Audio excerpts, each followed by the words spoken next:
Tuhan, Bapak Ibu jemaat yang terkasih dalam Tuhan Yesus Kristus, firman Tuhan bagi kita pada hari ini masih tetap pada tema yang sama, yaitu tentang hakikat dan tujuan arti dari kenaikan Kristus ke surga.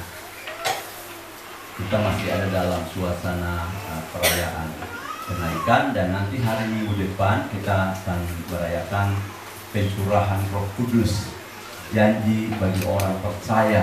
Jadi minggu depan itu hari ke-50 disebut hari pencurahan Roh Kudus, atau yang kita kenal dengan hari Pentakosta, hari Pentakosta. Penta itu artinya 5. Hari ke-50. Saudara terkasih dalam Tuhan Yesus Kristus, dan kita masih ada dalam tema ini karena ada sampai ada 5 atau 6 hal akan saya sampaikan secara bertahap kepada Bapak Ibu untuk memahami betul hakikat atau makna atau tujuan atau mengapa Yesus naik kembali ke surga. Apa yang menjadi dasar pemahaman kita bahwa dia naik ke surga tidak secara kebetulan atau bukan karena dia datang dari sana kemudian kembali saja, tetapi ada perkara-perkara besar yang setelah dia naik ke surga itu terjadi dalam hidup orang percaya, bahkan terjadi secara umum kepada semua orang. Nah, Bapak Ibu terkasih dalam Tuhan Yesus Kristus, hal yang pertama adalah dia kembali ke dalam kemuliaannya semula. Itu beberapa minggu lalu sudah saya sampaikan.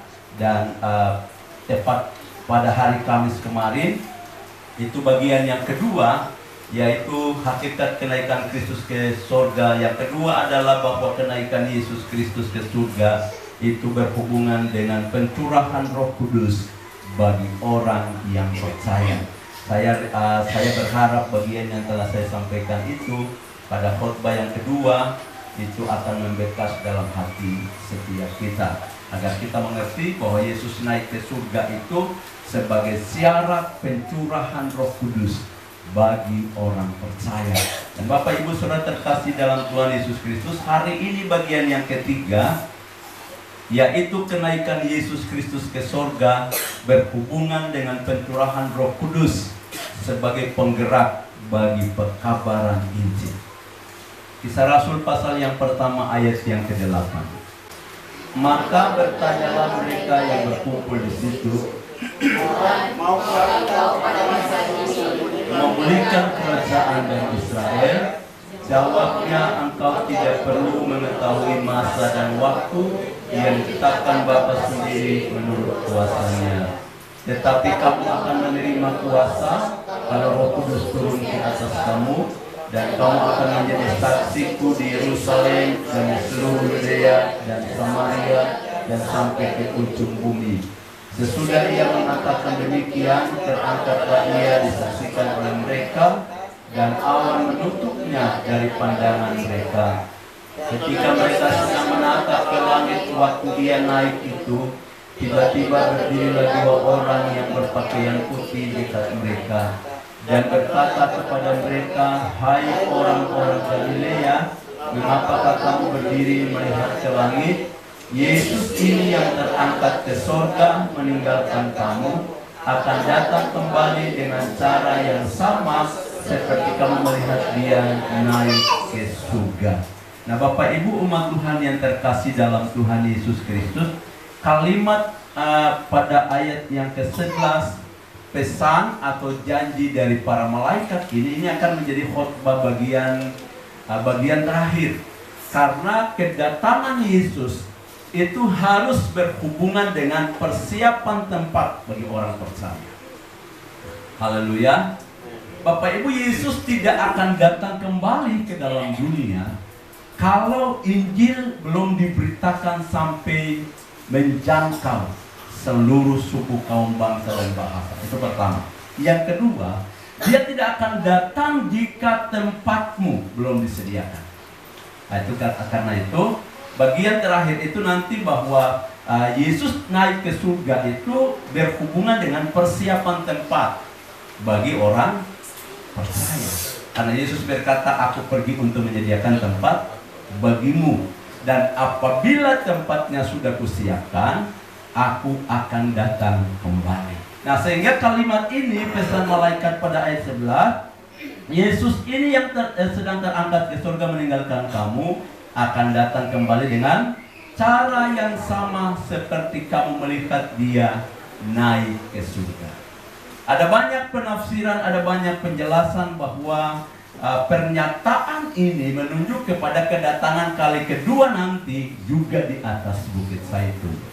Sehingga kita percaya bahwa Yesus akan datang kembali menginjak kakinya di Bukit Zaitun. Itu disampaikan dalam kitab Zakaria, menjelaskan bahwa ketika dia menginjak kaki di atas Bukit Zaitun, bukit itu terbelah dua karena tidak sanggup menahan kemuliaan. Wow, itu luar biasa. Hari ini Bapak Ibu terkasih dalam Tuhan Yesus Kristus, kita bahas ayat yang ke-8. Tetapi kamu, ayat yang ke-7, jawabnya, engkau tidak perlu mengetahui masa dan waktu yang ditetapkan Bapa sendiri menurut kuasanya. Tetapi kamu akan menerima kuasa kalau Roh Kudus turun ke atas kamu, dan kamu akan menjadi saksiku di Yerusalem dan di seluruh Yudea dan Samaria dan sampai ke ujung bumi. Pada waktu murid-murid bertanya kepada Yesus, nah saya telah menjelaskan ini karena 3,5 tahun itu murid-murid telah yakin sungguh bahwa Yesus itulah Mesias, artinya penyelamat Israel dan seluruh dunia. Tetapi karena banyak orang berkata bukan, Mesias tidak datang dari Nazaret, tidak bisa datang dari kota kecil itu. Apalagi dia lahir dari seorang keluarga tukang kayu. Harusnya dari kerajaan, harusnya dari keturunan raja. Padahal Yesus itu dari keturunan Raja Daud. Tapi banyak orang tidak melihatnya. Tapi murid-murid ini mengetahui pasti bahwa Yesus adalah Mesias. Dan semua orang Israel tahu bahwa kalau Mesias itu datang, dia akan bangun kembali kerajaan Israel yang sudah terpecah sejak Rehabeam, anak dari Salomo. Kerajaan itu terpecah menjadi 2, lalu kemudian terpencar, lalu kemudian dikuasai oleh 4 bangsa, 4 penjajah, sampai yang terakhir itu bangsa Romawi, bangsa Yunani, kekaisaran Romawi yang kemudian menjajah umat Israel. Dan orang Israel tahu bahwa nanti kerajaan itu akan dipulihkan kembali pada waktu Mesias datang. Tapi kerajaan yang dimaksudkan itu kan kerajaan politis, negara, seperti bangsa yang lain.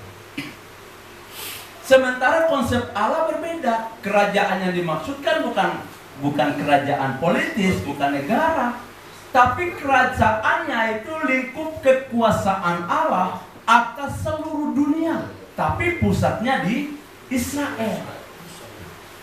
Jadi suatu ketika Allah akan memerintah, Tuhan akan memerintah seluruh dunia. Pusat berkedudukan di Israel, Yerusalem. Nah, saya sudah sampaikan kepada jemaat bahwa janji ini digenapi pada waktu kerajaan 1000 tahun damai. Nah, karena itu Bapak Ibu terkasih dalam Tuhan Yesus Kristus, pada waktu murid-murid bertanya kepada Yesus di atas Bukit Zaitun, dia memberikan pernyataan tegas kepada mereka. Ayat yang ke-7, engkau tidak perlu mengetahui masa dan waktu yang ditetapkan Bapa sendiri menurut kuasanya. Artinya, kerajaan itu akan datang pada saatnya. Sekarang ini bukan urusan kamu. Sekarang ini urusan kamu adalah, dengar baik-baik ayat yang ke-8. Tetapi kamu akan menerima kuasa kalau Roh Kudus turun ke atas kamu, dan kamu akan menjadi saksiku di Yerusalem dan di seluruh Yudea dan Samaria dan sampai ke ujung bumi. Ujung bumi itu adalah titik paling jauh. Perhatikan, ujung bumi adalah titik paling jauh dari Israel. Karena Israel itu adalah sentral, titik pusat bumi, titik tengah. Pusat bumi itu ada di Israel, ada di tanah Kanaan. Dan kalau ditarik garis dari situ, maka titik paling jauh itu menurut para ahli, mereka berkata titik paling jauh itu ada di mana? Di Papua. Haleluya.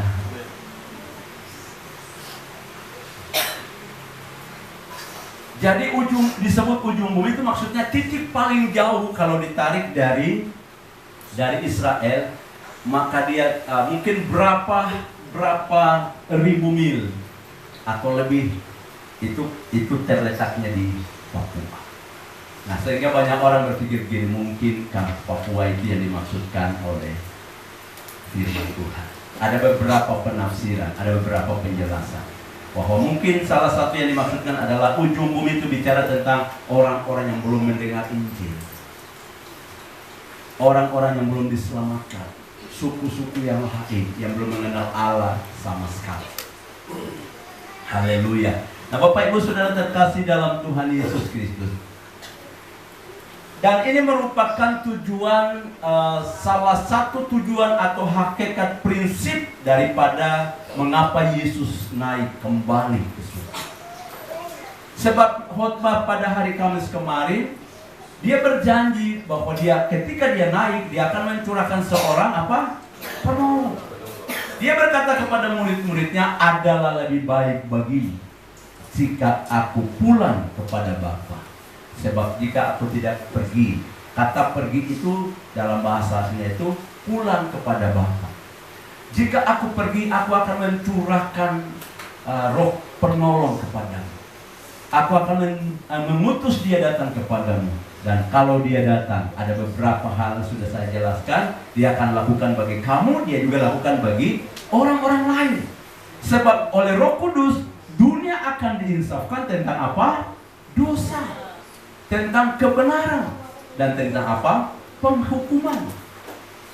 Saya sudah jelaskan buat Bapak Ibu. Saya berharap nanti hari Rabu bisa dibahas, bisa di-share lagi agar semakin jelas buat kita. Nah, hari ini merupakan bagian yang tidak terpisahkan dari khotbah pada hari Kamis kemarin,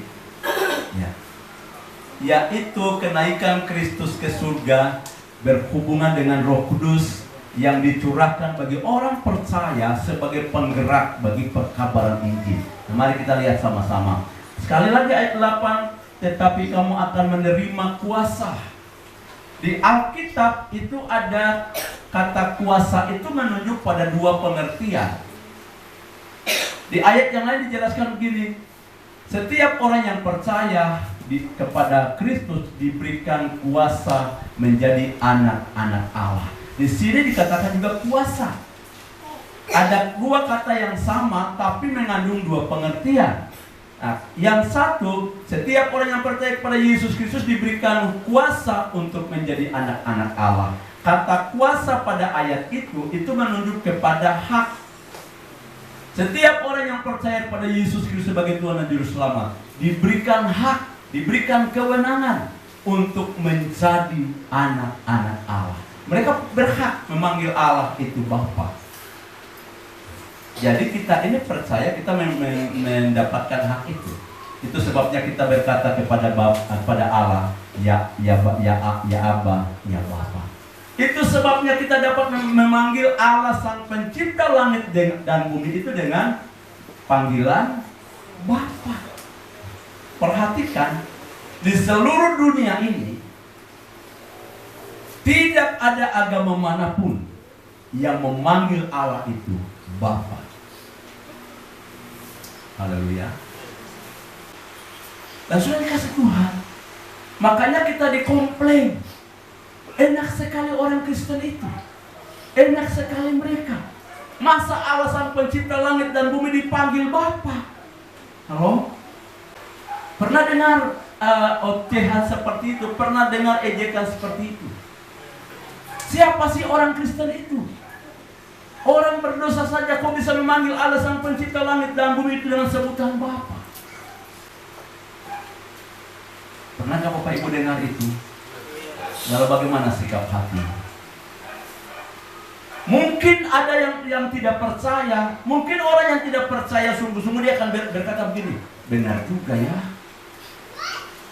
kita bisa panggil Allah itu Bapa. Tapi inilah alasannya. Firman Tuhan berkata setiap orang yang percaya kepada Yesus Kristus sebagai Tuhan dan Juru Selamat diberikan hak untuk menjadi anak-anak Allah. Jadi setiap orang yang percaya kepada Yesus mengalami pembaharuan relasi dengan Tuhan, sehingga dia dapat terhubung secara integral dengan Dia. Dan dia sebut anak Allah. Makanya kita panggil Allah apa? Artinya sumber dari mana kita datang, dari mana hidup kita berasal. Dia Bapa bagi segala yang ada di bumi. Apalagi Yesus mengajarkan dalam doanya, jika kamu berdoa katakanlah, Bapa kami di dalam surga. Jadi Yesus sendiri memberikan tekanan, memberikan kepastian bagi saudara, Anda punya hak untuk memanggil Allahmu Bapa.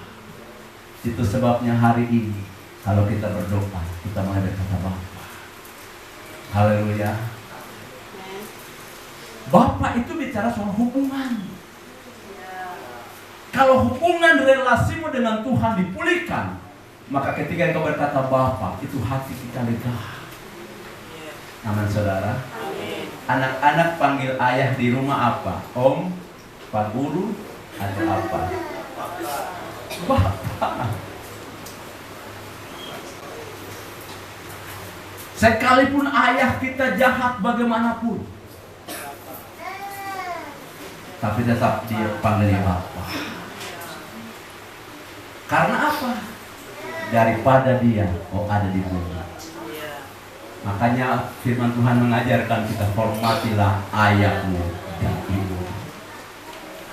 Karena mereka itu sumber. Dan tidak ada panggilan kehormatan lain bagi mereka selain Bapa dan Mama, atau ayah dan ibu. Anak-anak di rumah ini seringkali mereka panggil saya dengan Bapa, Ayah. Anak saya Gloria bilang Ayah Pendeta.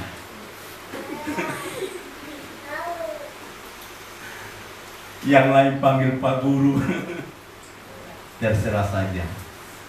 Yang penting ada hubungan baik.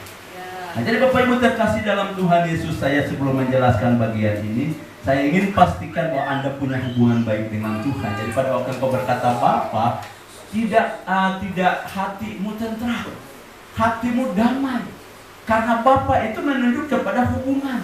Jadi kalau kita punya hubungan baik dengan Dia, Allah di surga, kita bebas memanggil Dia Bapa. Dan orang lain, pengajaran, golongan kepercayaan lain tidak tahu rahasia ini. Haleluya. Alkitab mengajar kita panggil Allah itu Bapa. Bahkan Dia berfirman kepada Israel, anak-anakku, anak sulungku. Allah menyebut Israel sebagai anak sulungnya. Haleluya. Bayangkan. Jadi kita ini anak-anaknya. Katakan pada samping kiri kanan, kau adalah anak-anak Allah. Oke. Jadi orang percaya itu diberikan hak untuk menjadi anak-anak Allah. Nah, kata hak kuasa di sini, perhatikan kembali kepada ayat 8. Kata kuasa di sini itu pengertiannya berbeda lagi. Tidak menunjuk kepada hak, tapi di sini menunjuk kepada kekuatan, dinamik. Bahasa Inggris bilang dinamik. Artinya kekuatan, sebuah power, sebuah kekuatan besar yang bergerak dalam hidup orang percaya. Untuk apa? Supaya menjadi saksi Kristus yang membawa nama Kristus mulai dari Yerusalem sampai kepada ujung. Haleluya. Karena itu tema kita hari ini, bagian yang ketiga yang kita bahas hari ini adalah Yesus Kristus naik ke surga itu berhubungan dengan pencurahan Roh Kudus bagi orang percaya sebagai penggerak bagi pekabaran Injil Yesus Kristus. Nah, saudara perhatikan. Yang pertama, Roh Kudus itu sebagai kekuatan utama. Mengapa Roh Kudus harus dicurahkan bagi saudara dan saya? Jadi perhatikan, janji pencurahan Roh Kudus bagi orang percaya itu fungsinya itu pertama yang kemarin kita bahas adalah supaya Dia menyertai kita selama-lamanya. Dalam kata pemeliharaan itu menyangkut penyertaan, itu menyangkut pemeliharaan. Perhatikan, Allah Bapa itu berhubungan dengan penciptaan. Tuhan Yesus Kristus itu berhubungan dengan karya keselamatan. Tapi Roh Kudus itu berhubungan dengan pemeliharaan orang percaya. Jadi setelah Tuhan Yesus melaksanakan karya keselamatan, lalu kemudian Injil diberitakan, orang-orang yang percaya ini kemudian dipelihara oleh Roh Kudus. Tahukah saudara bahwa hari ini Anda dipelihara oleh Roh Kudus? Haleluya. Itulah sebabnya kadang-kadang kita itu lemah. Kita itu seringkali jatuh bangun. Tapi pada saat-saat tertentu ketika kita terlena, ada sesuatu yang bergerak di hati kita. Saya banyak kali mengalami. Bahkan sering kali. Pada waktu capek lelah, pada waktu tidak berdaya, pada waktu mungkin lemah. Di hari-hari tertentu kadang-kadang dia bangunkan saya tengah malam. Dan saya tahu, dia tidak mau saya lemah, dia harus pelihara saya. Haleluya. Dan saya percaya dia sedang bergerak dalam hidup saudara. Dia menyertai Anda dan dia pelihara Anda. Supaya apa? Supaya terpelihara sampai pada akhir. Mengapa Roh Kudus harus pelihara kita? Mengapa Tuhan harus pelihara kita dengan Roh Kudus? Karena kita ini dibeli dan dibayar dengan harga yang terlalu mahal. Setelah dia tebus kita, bagaimana mungkin dia biarkan kita kehilangan? Amin saudara. Setelah dia selamatkan saudara, dia tidak akan biarkan Anda terhilang. Karena untuk dia bawa kita kembali kepadanya, harganya mahal sekali. Harganya adalah kematian. Sehingga setelah Anda diselamatkan, dia harus mengutus rohnya tinggal di dalam saudara untuk menyertai dan memelihara saudara sampai janji kedatangannya digenapi. Dia tidak hanya menyertai kita, tapi dia akan bergerak dalam hidup kita. Perhatikan, kamu akan menerima kuasa kalau Roh Kudus turun ke atas kamu, dan kamu akan menjadi saksiku di Yerusalem dan di seluruh Yudea dan Samaria dan sampai ke ujung bumi. Yesus berkata kepada murid-muridnya, kamu akan menjadi saksiku.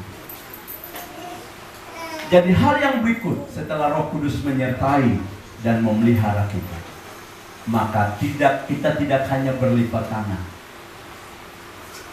tapi ada satu tugas yang Tuhan mau percayakan kepada saudara.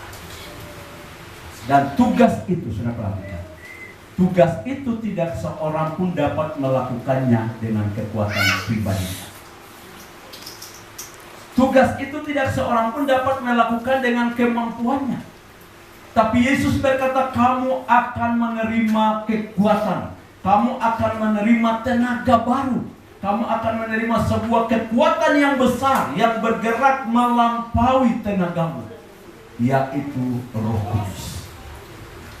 Dan Roh Kudus itu akan menjadikan kamu para saksi bagiku, dimulai dari Yerusalem, Yudea, kita katakan apa, lalu kemudian Samaria, lalu kemudian keluar ke bangsa-bangsa yang lain.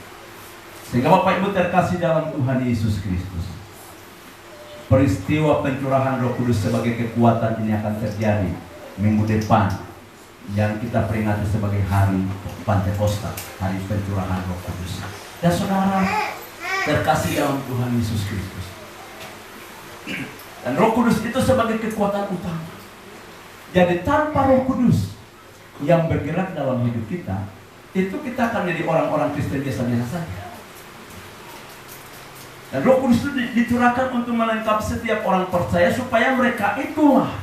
Jadi Yesus naik ke sorga, itu dia hanya tinggalkan muridnya itu, kita selalu menyebut nama mereka itu ada 12 orang. 12 orang anak-anak sekolah minggu hafal nama-nama mereka. Tapi setelah sisa kematiannya, Yudas mengundurkan diri. Tetapi kemudian di hari-hari penantian akan pencurahan Roh Kudus, Petrus berkata, mari kita tambah 1 orang. Karena Yudas sudah pergi, baiklah kita buang undi, kita pilih 1 orang, Lalu kemudian mereka berdoa, mengusulkan dua nama. Lalu kemudian mereka berdoa dan membuat undi. Dan undian kena kepada seorang yang bernama Matias. Sehingga Matias itu menggantikan posisi Yudas. Sehingga genaplah 12. Lalu kemudian pada hari pencurahan itu Roh Kudus dicurahkan atas 120 orang. Nah, Bapak Ibu Saudara terkasih dalam Tuhan Yesus, Yesus naik ke surga, dia tinggalkan 12 orang ditambah beberapa orang. Dan secara kekuatan fisik, kekuatan manusia, mereka ini tidak mungkin sanggup memberitakan. Perhatikan, mereka ini tidak mungkin sanggup memberitakan Injil kepada seluruh dunia, bumi yang sebesar ini, planet yang besar ini. 12 murid tidak sanggup. Haleluya. 12 murid tidak sanggup. Jadi untuk membawa nama Yesus sampai ke seluruh dunia, dia curahkan rohnya bergerak dalam diri. Ini adalah tugas, ini adalah hak berikut yang harus setiap orang mengalami dalam hidup. Perhatikan. Dan dia berkata kepada mereka, kamu harus mulai dari Yerusalem. Saya selalu berkata bahwa Yerusalem itu bicara soal keluarga. Sehingga pekabaran Injil utama, pekabaran Injil yang pertama yang harus terjadi, orang-orang pertama yang harus mendengar Injil dari mulut kita haruslah orang-orang seisi rumah kita. Jadi dia bilang amin.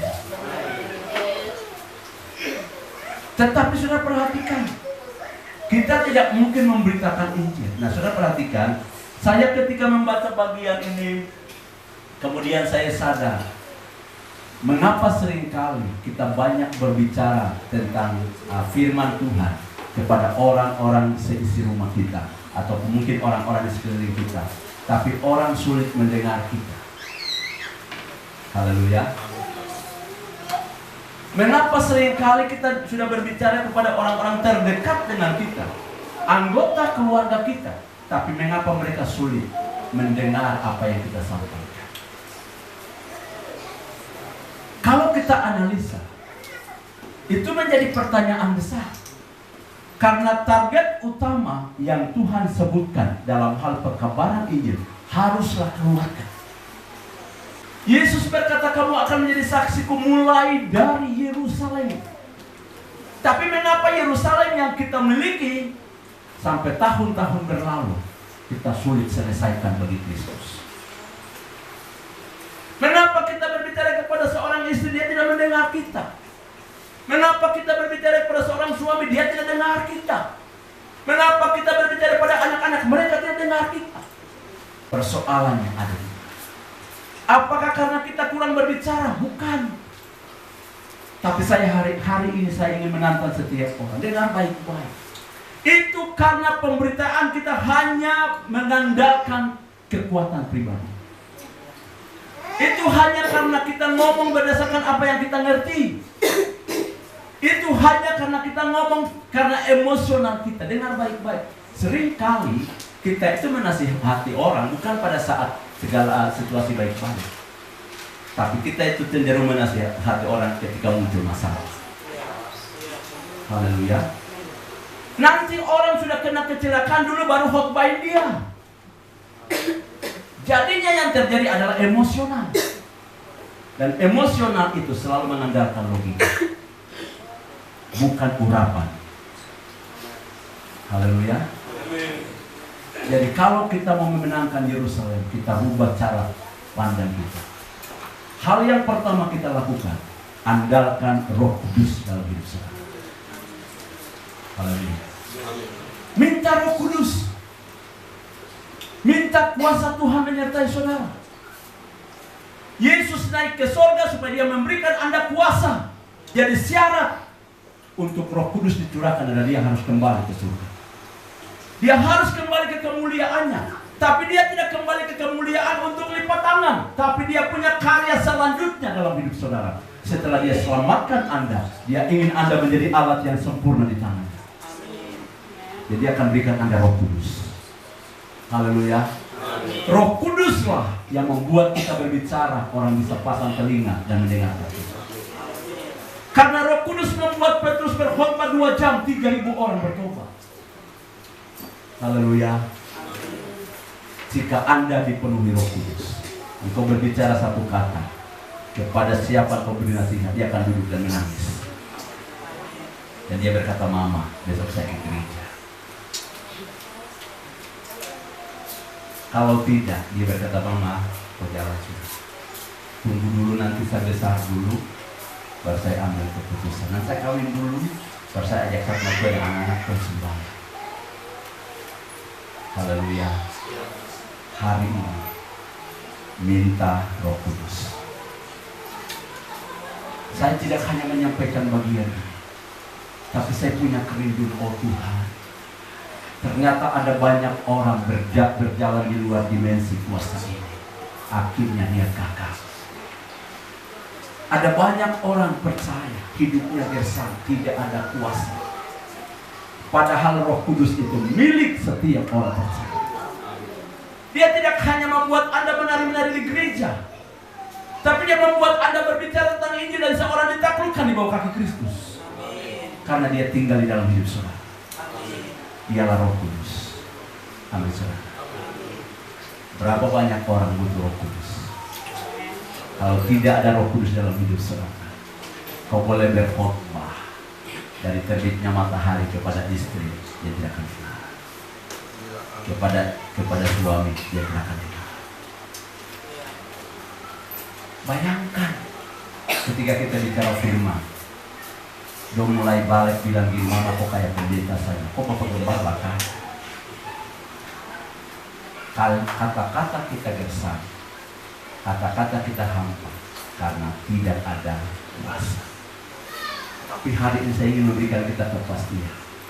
Salah satu tujuan prinsip Yesus naik ke surga adalah supaya dia curahkan kuasanya menyertai Anda, memimpin Anda, bergerak dalam hidup saudara, dan menjadikan Anda alat yang efektif dan sempurna bagi perluasan kerajaan. Sehingga kita ini akan menjadi perpanjangan tangan Tuhan. Tuhan sedang bertata dalam kemuliaannya di sana, tapi tangannya sedang bergerak dalam hidup saudara. Orang-orang selema apapun. Nah, hari-hari ini seringkali kita itu sulit untuk memberitakan firman karena kita berpikir, kan saya bukan orang teologi, saya bukan hamba Tuhan, saya kan cuma ibu rumah tangga, saya tidak ada apa. Dengar baik-baik, itu kalimat dakwaan setan.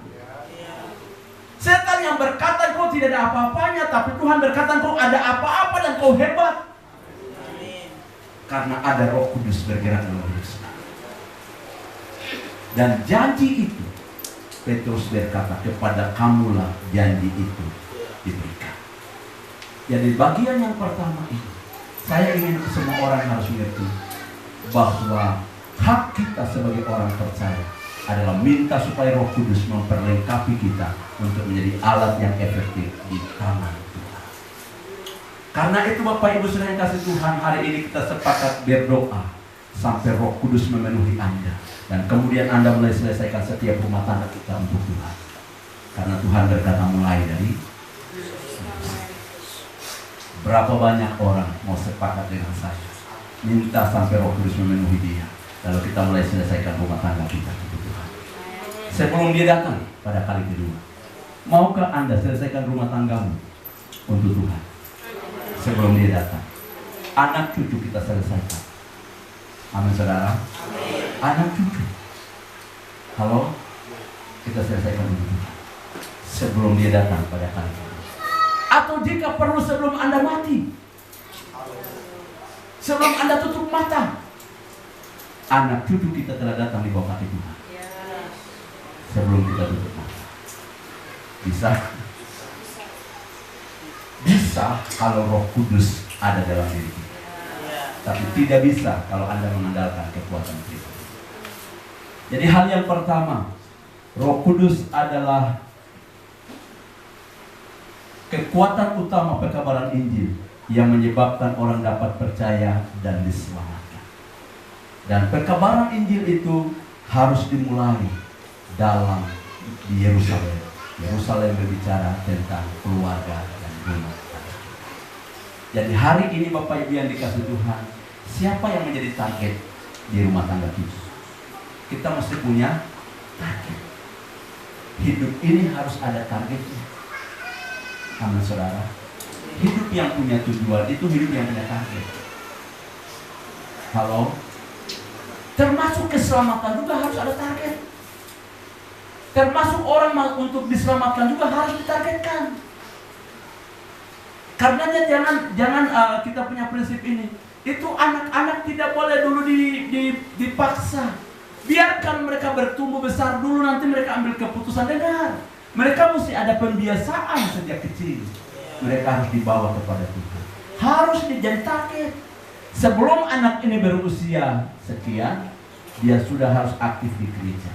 Sebelum dia sampai ke tingkat ini, dia harus sudah bisa menyerahkan diri kepada Tuhan. Sebelum sampai ke tingkat usia ini, dia sudah bisa melayani. Amin. Sebelum sampai ke tingkat ini, dia sudah harus bisa menjadi seorang pemimpin di gereja. Jadi harus ada target dalam hidup kita. Mengapa saya katakan itu jadi target? Karena Yesus juga bilang, Yerusalem jadi target utama. Setelah Yerusalem selesai, kamu keluar ke Yudea. Setelah Yudea itu diselesaikan, kamu keluar lagi ke Samaria.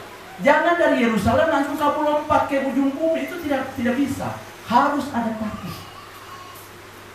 Saya ingin menantang setiap orang. Seringkali kita ini suka hanya berbicara kepada orang di luar sana, padahal ada target di sini kita tinggal. Padahal ada orang terdekat dengan kita yang harusnya jadi target. Kita lupa.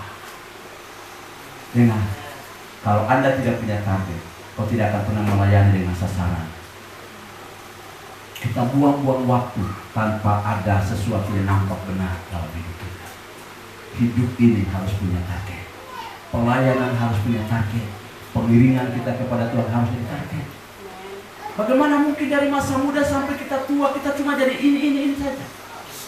Harus ada peningkatan. Itu sebabnya saya dorong setiap orang untuk bergerak melayani di Komsel.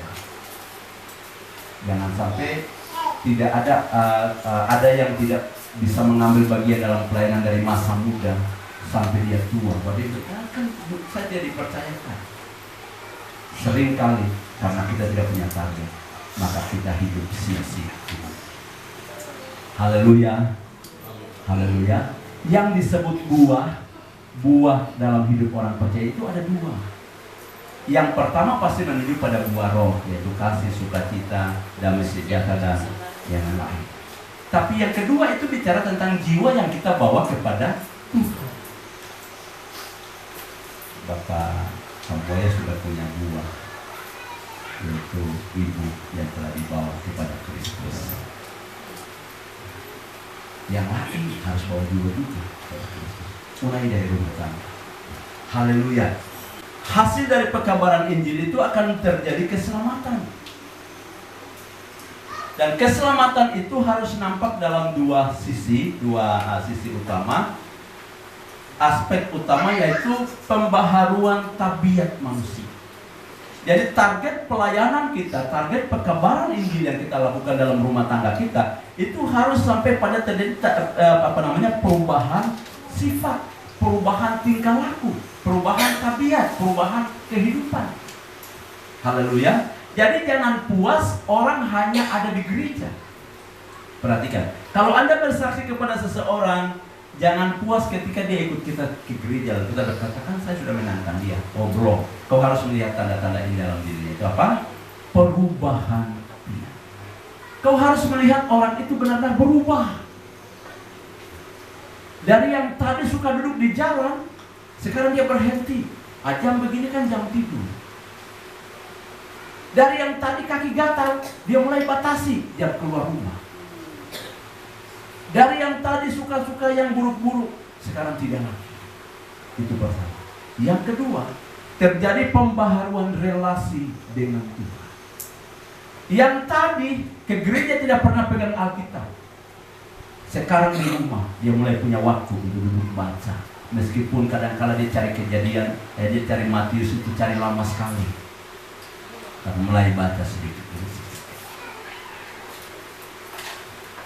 Yang tadi disuruh cari Lukas, dia cari lama sekali. sekali. Bicara dari perjanjian lama. Lukas itu tidak di perjanjian lama, Lukas itu di perjanjian baru. Disuruh cari kitab Keluaran. Aduh Bapak, kitab Pengeluaran tidak ada. Bukan pengeluaran, keluaran. Haleluya. Tapi mulai secara perlahan dia mulai baca. Yang tadi cuma doa Bapa kami, dia berkata, kali ini saya coba doa yang lain lagi. Itu relasi, pembaharuan relasi dengan Tuhan. Jadi dua aspek ini sudah perhatikan. Kalau kita menginjili seseorang harus nampak. Kita harus melihat dalam diri. Haleluya. Itu wujud dari keselamatan oleh kekabaran itu. Haleluya. Hari ini saya melihat orang mulai keningnya mulai keruh. Kenapa? Saya memberikan beban berat di pundak saudara. Tapi dengan waktu Roh Kudus tinggal dalam kita dan kita menjadi alat yang efektif di tangan Tuhan. Itu makna hidup kita. Arti hidup kita adalah ketika kita membawa orang lain kepada Kristus. Tapi bagaimana caranya kita bawa mereka? Kalau kita tidak mengandalkan Roh Kudus, memang kita akan gagal. Untuk membawa seseorang datang kepada Tuhan, itu hanya karya Roh Kudus dalam hidup kita. Kita ini cuma alat. Haleluya. Kita cuma alat. Katakan sama-sama, kita cuma alat. Tapi kita harus bersedia jadi alat. Haleluya. Jadi barang siapa menolak karya Roh Kudus dalam hidupnya, maka hidupnya akan sia-sia di bumi. Tetap masuk surga, tapi dia tidak punya hasil apa-apa. Di surga itu ada pembagian upah menurut hasil kerja di bumi. Semua masuk surga. Tapi yang satu menduduki posisi yang mulia, yang satu tabung jauh di belakang ini. Iya, karena Tuhan adil. Tidak mungkin yang seorang melayani susah payah, lalu yang cuma santai-santai enak mau dapat posisi sama, tidak mungkin. Haleluya. Makanya di surga ada 5 mahkota itu, dan ada perbedaannya. Kalau mau dapat mahkota bergerak sekali antara kudus menyertai surga. Dan setiap orang percaya harus memiliki Roh Kudus. Tidak boleh tidak. Kalau tidak nanti hidup kita gersang. Haleluya. Jangan sampai hidupmu gersang. Katakan pada samping kita, jangan sampai hidupmu gersang. Haleluya. Jadi dua aspek utama nampaknya keselamatan dalam diri seseorang. Yang pertama adalah perubahan tabiat. Yang kedua adalah pembaharuan relasi dengan Tuhan. Hubungan dengan Tuhan. Orang itu semakin punya hubungan dengan Tuhan, semakin dia berdoa, semakin lama dia terus berdoa, dia baca Alkitab secara teratur, dia berdoa secara teratur, dan lain sebagainya. Itu perubahan relasi, pembaharuan relasi dengan Tuhan. Yang berikut, Roh Kudus harus dialami secara pribadi oleh orang percaya dalam situasi yang sama atau juga situasi yang berbeda. Mari kita lihat Kisah Rasul pasal yang kedua. 2 ayat yang pertama sampai ayat yang ke-13 itu merupakan peristiwa pencurahan Roh Kudus dalam hidup orang percaya. Pencurahan Roh Kudus dalam hidup orang percaya itu situasinya boleh secara perseorangan, tapi juga boleh secara massal, atau bisa situasi yang sama, atau juga bisa situasi yang berbeda. Dalam konteks hari Pentakosta ini situasinya sama. Dan kala itu ada 120 orang yang mengalami pencurahan Roh Kudus. Pasal 10, mari kita lihat salah satu contoh. Pasal 10 ayat yang kita baca sama-sama 43 sampai 48. 23. Ketahuilah semua nabi bersaksi bahwa barang siapa percaya kepadanya, ia akan mendapat pengampunan dosa oleh karena namanya. Ketika Petrus sedang berkata demikian, turunlah Roh Kudus ke atas semua orang yang mendengarkan pemberitaan itu. Dan semua orang percaya dari golongan bersunat yang menyertai Petrus tercengang-cengang karena melihat bahwa karunia Roh Kudus dicurahkan ke atas bangsa-bangsa lain juga. Sebab mereka mendengar orang-orang itu berkata-kata dalam bahasa roh dan memuliakan Allah. Lalu kata Petrus, bolehkah orang mencegah untuk membaptis orang-orang ini dengan air, sedangkan mereka telah menerima Roh Kudus sama seperti kita? Lalu ia menyuruh mereka dibaptis dalam nama Yesus Kristus. Kemudian mereka meminta Petrus supaya ia tinggal beberapa hari lagi bersama-sama dengan mereka. Pencurahan Roh Kudus itu bagi hidup seseorang itu berhubungan erat dengan ketika orang itu membuka hati untuk percaya dan menerima Yesus sebagai Tuhan dan Juru Selamat. Sampai di bagian ini Bapak Ibu, bukan soal lamanya kita menjadi orang Kristen. Perhatikan, bukan soal Anda itu lahir di gereja Pentakosta, bukan soal kita itu lahir di gereja karismatik, tapi berapa luaskah kita membuka hati dan menerima Yesus sebagai Tuhan dan Juru Selamat. Saat itulah Roh Kudus dicurahkan dalam hidup kita. Perhatikan, karena saya sudah menjelaskan kepada jemaat, karena Roh Kudus itu pribadi Yesus. Jadi dia tidak akan datang dalam hidup seseorang, Roh Kudus tidak akan hadir dalam hidup seseorang apabila orang itu tidak membuka hati. Katakan sama-sama, harus membuka hati. Harus membuka hati, percaya dan menerima Yesus. Barulah dia datang, karena Roh Kudus itu pribadi Yesus dalam bentuk roh. Bisa tangkap itu? Mengapa Yesus bisa mengutus Roh Kudusnya tinggal dalam hidup orang percaya?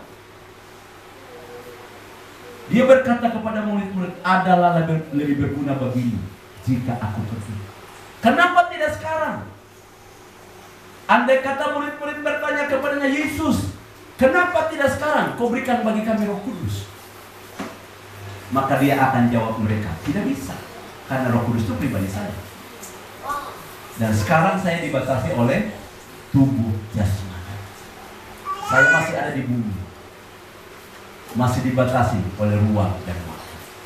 Tapi ketika saya kembali kepada kemuliaan, artinya saya kembali kepada dimensi roh semula.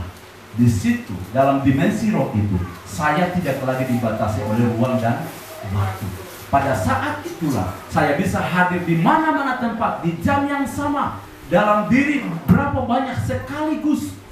Yesus Kristus itu adalah roh adanya.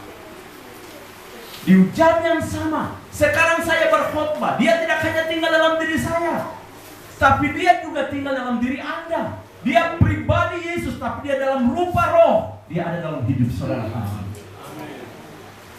Dan dia adalah kekuatan Anda untuk bisa berbicara demi Injil. Saya menantang umat Tuhan yang merasa tidak sanggup selama ini. Mengapa ketika Anda ditugaskan di komsel kau berkata tidak bisa? Dengar, kau tidak bisa karena kau andalkan logika dan kekuatanmu. Sekarang semua orang harus minta Roh Kudus menyertai dia. Maka saya percaya tidak ada orang yang tidak bisa dalam gereja. Haleluya. Berapa banyak mama-mama yang disuruh pimpin punya di komsel, mereka berkata, saya belum bisa. Ketua komsel bilang, mama kok doa syafaat? Aduh, nanti orang tertawa saya kalau saya berdoa. Kalau begitu mama doa makan saja, itu juga tidak bisa. Lalu di rumah kok doa apa?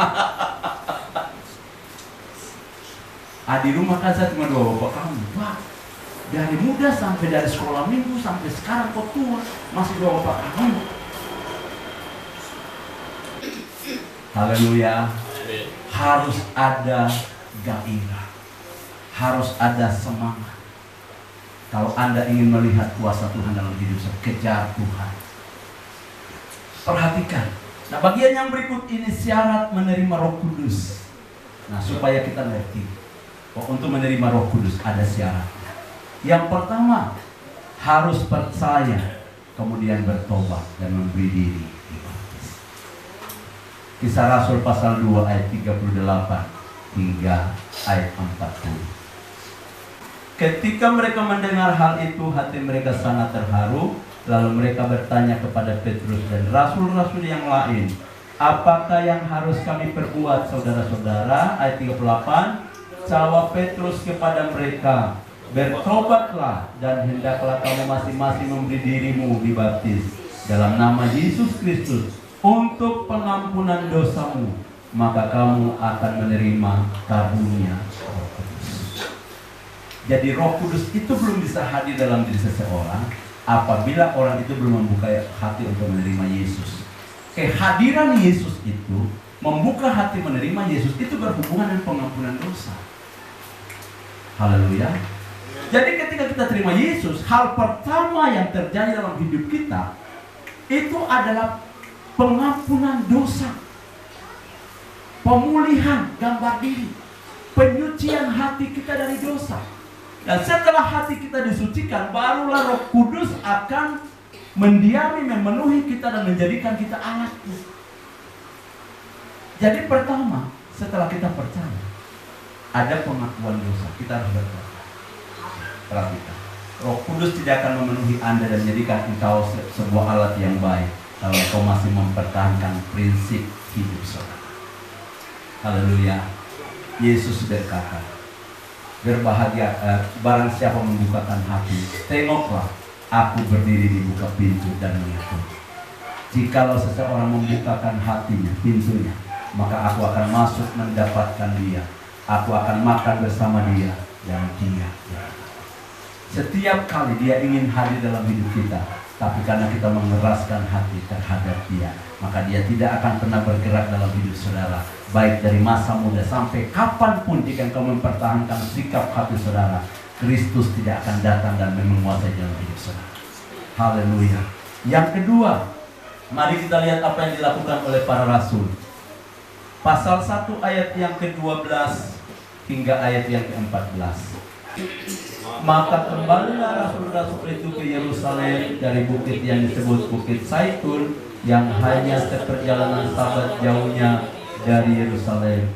Setelah mereka tiba di kota, naiklah mereka ke ruang atas, tempat mereka menumpang. Mereka itu ialah Petrus dan Yohanes, Yakobus dan Andreas, Filipus dan Thomas, Bartolomeus dan Matius, Yakobus bin Alfius, dan Simon orang Selot, dan Yudas bin Yakobus. Mereka semua bertekun dengan sehati dalam doa bersama-sama dengan beberapa perempuan serta Maria ibu Yesus dan dengan saudara-saudara Yesus. Siaran setelah kita diselamatkan, berapa banyak kita minta dan rindu Roh Kudus, tapi ada satu hal kita harus lakukan, yaitu apa? Harus bertekun di dalam doa. Roh Kudus itu sesuatu yang pasti dicurahkan bagi murid-murid. Yesus berjanji dia terangkat ke surga, dia kembali ke surga, dan dia akan curahkan itu kepada murid-murid. Dan firman Tuhan berkata, murid-murid setelah mereka pulang dari Bukit Zaitun itu, mereka tidak kembali ke rumah. Mungkin saja mereka kembali ke rumah, tapi habis itu balik lagi ke rumah tempat di mana mereka tinggal. Mereka menumpang di Yerusalem. Perhatikan, firman Tuhan berkata, siang dan malam selama 10 hari mereka bertekun di dalam doa. Doanya apa? Oh Tuhan, berkati kami. Kami sehari ini kekurangan beras. Ikan di kulkas hampir habis. Uang di dompet hampir habis. Nah, Tuhan punya uang tinggal 100.000. Bukan. Haleluya. Mereka tidak berdoa begini, Tuhan, kami ini kan 120 orang, sayur kangkung ini mahal. Bukan itu. Beras sedikit sudah mulai habis. Bukan itu yang didoakan. Tapi mereka berdoa, mereka meminta agar Tuhan menggenapi janji-Nya. Mereka doa dan puasa, mereka membuka hati Tuhan. Kami siap untuk menunggu pencurahan Roh Kudus. Perhatikan, saya sekarang punya program bagi gereja. Kita punya program bagi gereja. Itu program doa kategori. Program doa kategori. Ada doa wanita, ada doa pemuda, ada doa anak, ada doa konsen. Sebenarnya ini direncanakan supaya umat Tuhan itu datang menagih janji Tuhan. Supaya doa-doa kita itu jangan hanya sekedar soal makan dan minum. Ada sesuatu yang hakiki yang harus kita miliki. Begitu suara saya semakin kencang, aminnya semakin kecil. Haleluya. Yesus berkata kalau doamu hanya soal makan dan minum saja, yang ada di pikiranmu hanya soal nasi saja, itu kau tidak lebih dari bangsa yang lain. Bangsa yang lain juga butuh nasi. Masakan kamu anak-anak Tuhan hanya sebatas itu butuh nasi setiap hari? Dalam hidup ini ada kebutuhan ada salah satu kebutuhan hakiki. Ada kebutuhan hakiki dalam hidup kita. Ada dua kebutuhan terbesar. Yang pertama adalah kelepasan dari dosa yang disebut keselamatan. Dan yang kedua, kepenuhan Roh Kudus dalam hidup kita. Haleluya. Sebab Roh Kudus itu yang bisa membuat kita bertahan sampai pada akhir. Itu sebabnya mengapa banyak orang Kristen meninggalkan Tuhan, karena tidak ada Roh Kudus yang memenuhi dia. Haleluya. Karena dia cuma sekedar, dia tidak melangkah satu langkah maju. Hari ini saya dorong setiap orang, kita sudah buat program doa. Setiap orang datang di kaki Tuhan. Di dalam doa-doa kita tidak lagi habiskan jam doa kita hanya untuk meminta berkat. Tapi pahamlah, ada satu kebutuhan hakiki dalam hidup saudara. Katakan kebutuhan hakiki. Hakiki itu artinya kebutuhan mendasar yang kamu harus miliki. Ada berkat yang mendasar yang harus kita miliki. Ada dua berkat terbesar. Yang pertama, berkat keselamatan. Yang kedua, karunia Roh Kudus dalam hidup kita. Baru sesudah itu yang lain. Haleluya. Berapa banyak orang mulai sadar bahwa Roh Kudus dalam hidupnya itu penting. Kita harus dipenuhi Roh Kudus. Amin. Saudara, katakan pada samping kiri, kau harus memiliki Roh Kudus. Bagian hari ini ada kaitan dengan khotbah hari Kamis. Jadi nanti kalau di-share, dua bagiannya jangan dipisahkan. Amin. Dia menyertai kita. Dia juga mengajari kita, tapi dia juga menjadikan kita alatnya. Haleluya. Roh Kudus membuat Anda mengerti firman, tapi dia juga yang menjadikan Anda ada kuasa dalam hidup saudara. Hidup saudara ada kuasa, tapi kita harus pertama membuka hati, percaya, membuka hati, bertobat, menyerahkan diri kepada Tuhan. Lalu yang kedua, kita harus bertekun di dalam doa. Saya percaya banyak orang sudah menyerahkan hidup kepada Tuhan. Hanya satu langkah lagi, meminta dengan iman. Saya punya kesaksian. Saya mendengar orang mengalami Roh Kudus. Di mana-mana saya pergi beribadah, saya melihat orang menyembah dengan luar biasa. Dan saya rindu mengalami apa yang mereka rasakan. Saya ikut doa-doa puasa. Saya minta Tuhan, curahkan kepada saya apa yang kau janjikan. Kenapa orang lain mengalami Roh Kudus dan saya tidak? Suatu ketika saya berdoa dan ini waktunya Tuhan ingin mencurahkan Roh Kudus dalam hidup saya. Dia memperlihatkan tentang dosa saya. Ada satu kebiasaan buruk. Saya sudah diselamatkan, tapi masih ada kebiasaan. Di kala kita doa puasa di gedung yang di sebelah, dia bicara kuat sekali. Dia kata, lihat, ini kelemahannya. Saya tidak bisa datang kalau hal ini kau tidak akui. Saya panggil seorang hamba Tuhan dan saya berbicara kepadanya. Ini kesalahan saya. Saya rindu dipenuhi Roh Kudus. Beliau berdoa sama-sama dengan saya. Kami buat pengakuan di hadapan Tuhan. Minggu berikutnya, tanpa orang menumpangkan tangan, saya tekun mencari di dalam doa. Istri saya menjadi saksi. Kala itu anak saya Trivena masih kecil. Saya mengalami Roh Kudus dicurahkan di kamar saya waktu saya lagi dalam doa. Haleluya. Bukan orang tumpang tangan dan berkata terima Roh Kudus. Tidak. Saya kejar Tuhan di dalam doa. Saya minta Tuhan genapi, karena ini janji penting bagi orang percaya. Dengar, ini janji yang sangat penting yang menyertai engkau selama-lamanya, yaitu pencurahan Roh Kudus. Orang-orang Kristen merayakan hari Pentakosta, tapi dia tidak pernah mengalami peristiwa Pentakosta. Haleluya. Maukah Anda alami? Maukah kau alami Roh Kudus dalam hidup saudara? Kau harus buka hati. Segala kebiasaan buruk kau harus tinggalkan. Hal-hal yang sifatnya dunia kau harus tinggalkan. Kau kejar Tuhan dalam doa.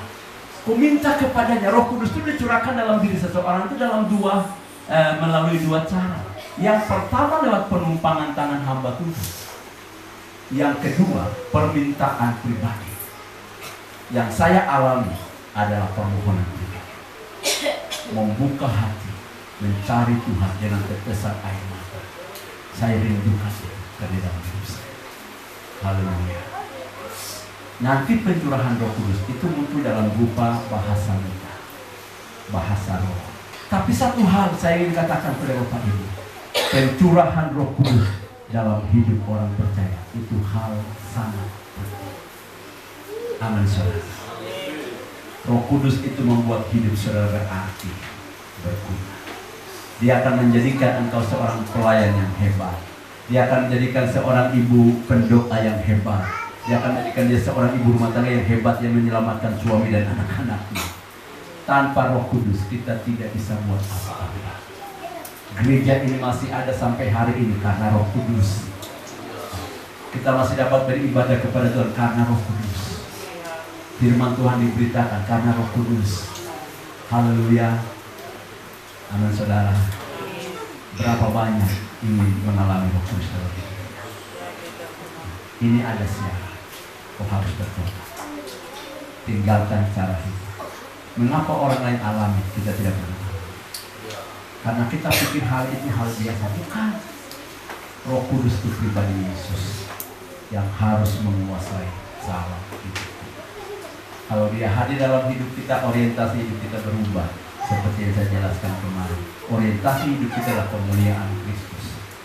Mungkin hari ini dia telah hadir, tapi dia belum memenuhi Anda. Yang saya mau jadikan target dalam hidup kita adalah dia memenuhi. Jangan hanya membimbing, tapi dia memenuhi hidup kita. Haleluya. Orang-orang kesaksian yang tadi saya sampaikan, mungkin Pak Wakil Gembala punya kesaksian yang berbeda, atau mungkin sama seperti yang saya saksikan. Pengalaman dengan Roh Kudus. Dan setiap orang percaya harus mengalami. Tapi saya beritahu Anda, tanda-tanda awal Roh Kudus mau memenuhi Anda. Yang pertama, engkau pasti antusias ketika firman Tuhan diberitakan. Engkau pasti antusias pada waktu penyembahan dinaikkan. Engkau pasti mulai antusias, mulai tertarik ketika puji-pujian. Itu tanda-tanda awal. Jadi kalau ada puji-pujian dinaikkan lalu orang merasa bosan, wah ini bahaya. Engkau harus mengalami tanda-tanda awal pergerakan Roh Kudus dalam hidup. Haleluya. Tapi segala sesuatu dimulai dari doa. Harus berdoa dan harus berdoa. Jadi hal yang berikut syarat untuk mengalami Roh Kudus adalah harus bertekun di dalam doa. Yesus berkata kepada murid-muridnya dalam Lukas pasal yang ke-11 ayat 9 sampai ayat 13. Oleh karena itu aku berkata kepadamu, mintalah maka akan diberikan kepadamu, carilah maka akan diberikan kepadamu, maka pintu akan dibukakan bagimu. Karena setiap orang yang meminta menerima, dan setiap orang yang mencari mendapat, dan setiap orang yang mengetuk baginya pintu dibukakan. Bapa manakah di antara kamu, jika anaknya minta ikan daripadanya, akan memberikan ular kepada anaknya itu ganti ikan? Atau jika ia minta telur, akan memberikan kepadanya kalajengking? Jadi jika kamu yang jahat tahu memberi pemberian yang baik kepada anak-anakmu, apalagi Bapamu yang di surga, ia akan memberikan Roh Kudus kepada mereka yang meminta kepadanya. Perhatikan, ada dua ayat yang mencatat tentang tantangan Tuhan bagi murid-muridnya. Tetapi ayat yang lain berkata begini, Apalagi Bapamu yang di sorga, dia akan memberikan yang baik kepada anak-anak yang meminta. Tapi di Lukas ini Lukas, dokter Lukas mencatat secara jelas. Dia bilang gini, jadi jika kamu yang jahat tahu memberi pemberian yang baik kepada anak-anakmu, apalagi Bapamu yang di sorga, Ia akan memberikan Roh Kudus kepada mereka yang meminta kepada. Adakah ketika kita berdoa minta Roh Kudus memenuhi kita, Bapa di sorga akan menolak? Ya. Yesus menantang murid-murid, Bapa manakah di dunia ini, sekalipun dia jahat, anaknya minta roti, dia memberikan batu. Haleluya. Saya percaya seorang mama, seorang bapak jahat seperti Herodes, ketika anaknya minta roti, Bapak uang 2000 dulu, saya mau beli roti, dia pasti kasih uang 2000. Bapak saya mau beli telur, saya ingin makan telur. Untuk makan itu kalah jengking di situ. Tidak. Haleluya. Dia pasti berikan telur. Apalagi Bapamu. Saya tahu, saya mungkin bagi anak-anak saya seorang ayah yang jahat, seorang ayah yang suka marah-marah. Tapi tidak mungkin saya berikan sesuatu yang menyakitkan anak-anak ketika mereka minta makanan. Haleluya. Saya yang jahat bisa memberi pemberian yang baik bagi anak-anak saya. Apalagi Bapa segala yang baik. Dia akan memberikan Roh Kudus kepada setiap orang yang meminta. Mengapa Anda minta Roh Kudus dan Dia akan berikan? Halo? Mengapa ketika Anda minta Roh Kudus Tuhan akan memberikan kepada saudara? Karena status Anda adalah anak-anaknya. Amin. Di konteks ini Yesus berkata, apalagi Bapamu yang di surga. Jadi kalau kita menyebut Dia Bapa dan kita adalah anaknya, setiap permintaan Dia akan kabulkan. Amin. Asalkan jaga status ini. Dia mungkin tidak akan kabulkan kalau posisimu bukan anak. Halo? Tapi jika posisimu adalah anak, Dia pasti memberikan. Jadi salah satu penyebab doa-doa kita seringkali tidak dikabulkan adalah karena kita berubah apa? Karena kita apa? Berubah status. Perhatikan, umat Tuhan, ini saya tekankan sekali lagi. Mengapa doa-doa kita seringkali tidak dikabulkan? Karena status kita ada masalah. Bisa tangkap? Bisa tangkap maksud saya? Mengapa sering doa kita tidak dikabulkan? Karena status kita bermasalah. Kalau kita itu anak yang bukan posisi anak, bagaimana mungkin? Tapi kita ada pada posisi hubungan yang baik dengan Tuhan, mau tidak mau Dia akan menjawab setiap doa kita. Apalagi ketika Anda minta sesuatu yang hakiki dalam hidup saudara. Kalau Anda minta makanan, mungkin Dia berkata sabar dulu. Kalau Anda minta uang, mungkin Dia berkata tunggu dulu. Kau minta uang untuk bikin apa? Tapi jika engkau minta Roh Kudus, Dia tahu bahwa itu hal yang prinsip dalam hidup. Karena Dia tahu tanpa Rohnya kita tidak bisa buat apa-apa. Tanpa Rohnya hidup kita gersang. Tanpa Rohnya kekristenan kita tidak berguna. Yang membuat kekristenan berguna dan berdampak itu hanya Roh Kudus, dan apabila anak-anaknya minta, Dia akan siap memberikan. Pertanyaannya adalah, berapa banyak orang di antara kita di dalam gereja ini yang pernah berseru menangis minta Roh Kudus memenuhi? Pernahkah Anda doakan itu? Pernahkah Anda doakan? Pernah. Tapi mungkin cuma berapa kali ya? 1 kali kapan? 2 kali kapan? Kalau 2 kali kan tidak bisa. Minta terus. Halo? Minta terus. Walaupun sudah dijanjikan, namun murid-murid mengambil waktu 10 hari mendoakan. Jadi tidak bisa 1 hari. Tidak bisa satu kali. Terus. Katakan pada samping di kanan, kau harus berdoa terus. Dulu ada lagu Pantekosta berkata, jangan berhenti minta doa. Tuhan dengar doa kita. Perjanjiannya ya dan amin. Terus berdoa sampai Dia kabulkan. Haleluya. Berapa banyak kita habiskan waktu minta nasi. Hari ini yang Anda bergerak.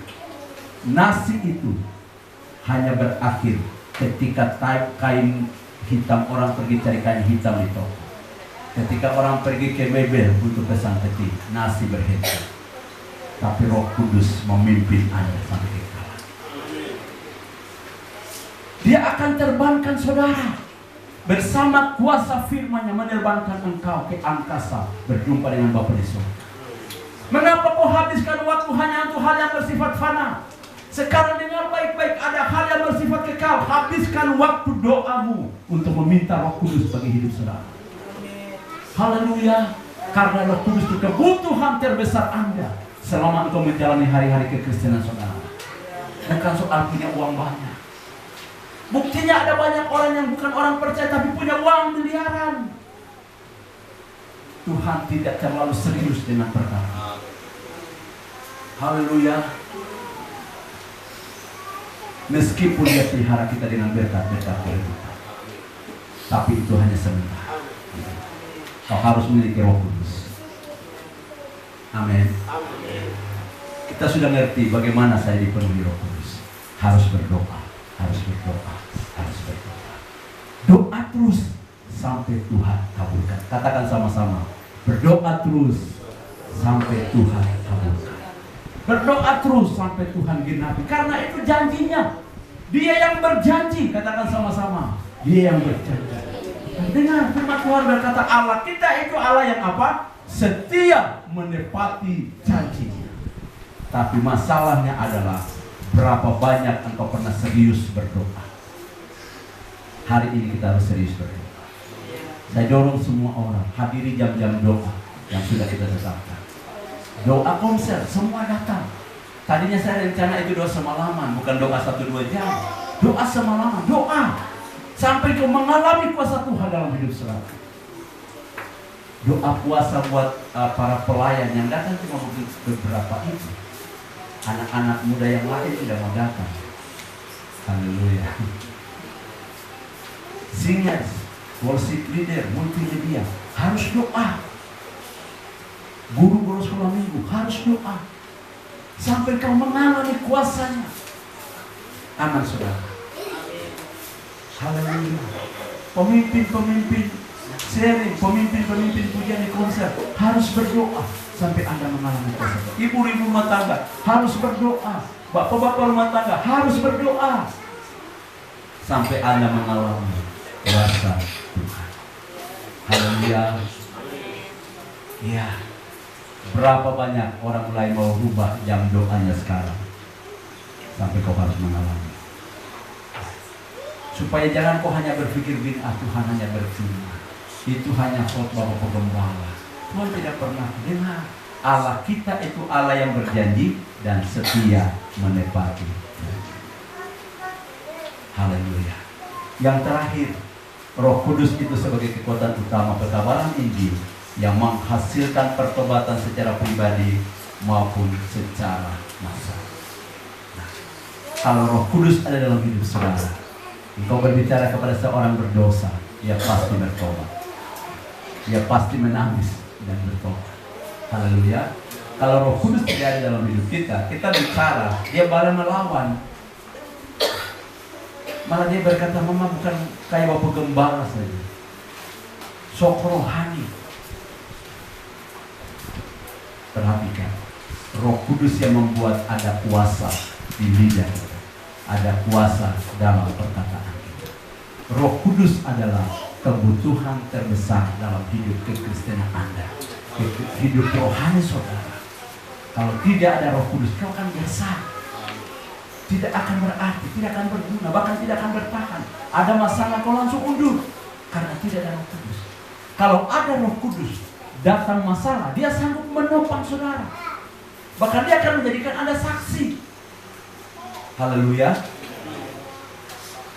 Jadi kebutuhan terbesar yang Kristen kita hari ini adalah Roh Kudus.